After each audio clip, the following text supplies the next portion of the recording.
पांचों defence corridor को पर्यावरण मंत्रालय की मिली मंजूरी। अब काम में आएगी तेजी। 2,70,000 लोगों को मिलेगा रोजगार।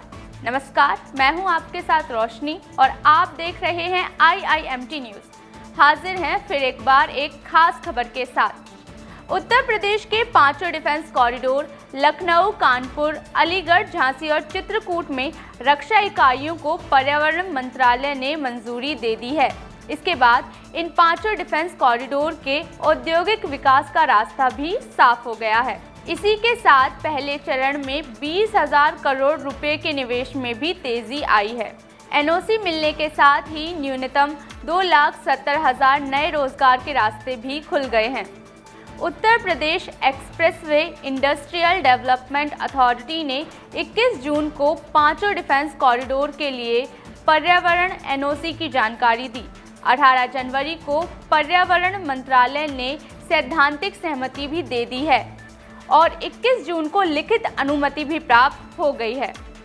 अब इन पांचों नोड में विस्फोटक सामग्री, हथियार, टैंक, तोप, गोला बारूद, मोटर इंजन, हेलीकॉप्टर और एयरक्राफ्ट की body, missile, robotics, firing range, testing range, missile उपकरण, ड्रोन और इलेक्ट्रॉनिक फायरवेयर उपकरणों का निर्माण होगा।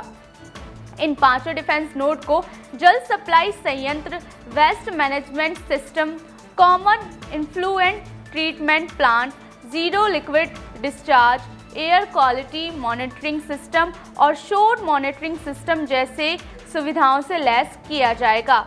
बताते चलें कि लखनऊ की सरोजनी नगर तहसील के भटगांव और हरोनी तहसील की 165 हेक्टेयर जमीन का विकास किया जाएगा। जमीन पर 33% हिस्से में पेड़ लगाए जाएंगे। यहां 30,000 लोगों को रोजगार भी मिलेगा।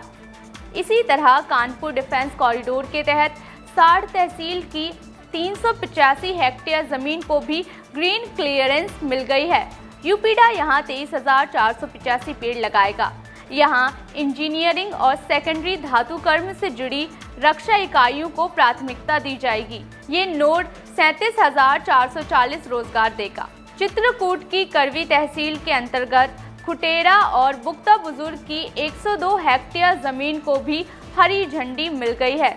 इस पर 60 करोड़ खर्च होंगे और 18,000 से ज्यादा रोजगार मिलेंगे।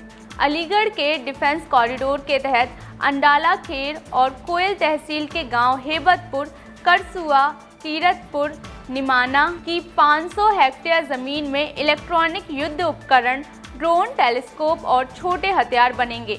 यहां भी इंजीनियरिंग और सेकेंडरी धातु कर्म से जुड़ी रक्षा इकाइयों को जमीन दी गई है। इनकी उत्पादन क्षमता 30,000 टन सालाना से ज्यादा होगी। तो ये थी आज की बड़ी खबर। ऐसी और बड़ी खबरों के लिए देखते रहिए IIMT न्यूज।